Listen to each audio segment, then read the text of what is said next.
Cela concerne également votre pouvoir d'achat. Les retraits en liquide que vous effectuez dans les distributeurs de billets vont-ils bientôt vous coûter plus cher?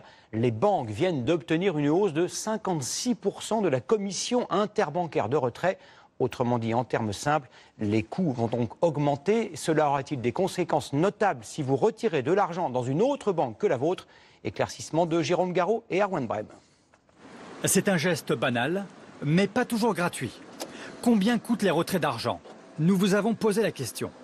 Je ne sais pas après ce qui est convenu avec les banques, quoi. C'est toujours pareil. Quand on signe un contrat, il faut bien savoir ce qui est dedans. Donc, ce qui n'est pas mon cas. Il me semble que ça ne me coûte rien. C'est quand même lourd comme budget finalement à consacrer. On n'est pas trop au courant au départ. Si vous retirez une fois dans une banque qui n'est pas la vôtre, c'est gratuit. Mais au bout d'un certain nombre de retraits dans le mois, certains établissements font payer, en moyenne, 1 € par opération. Car les banques doivent entretenir ces distributeurs jusqu'à 20 000 € par an et par machine. À l'échelle du pays, il y en a 50 000. Pour faire fonctionner ce réseau, les établissements s'arrangent entre eux. Si je suis client de la banque A et que je retire depuis un distributeur de la banque B, ma banque va verser une commission, quelques centimes, à l'autre établissement. Cette commission a augmenté de 56% cette année. La mesure va toucher de plein fouet un type d'établissement.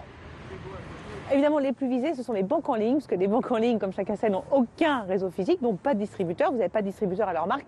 Donc les clients des banques en ligne utilisent ces distributeurs des banques traditionnelles sans être facturés de rien du tout. Les banques en ligne vont-elles répercuter cette hausse sur leurs clients? Pas si sûr. Elles ont bâti leur image sur la gratuité des retraits. Quant aux établissements traditionnels, ils assurent aussi que les frais ne vont pas augmenter pour leur clientèle.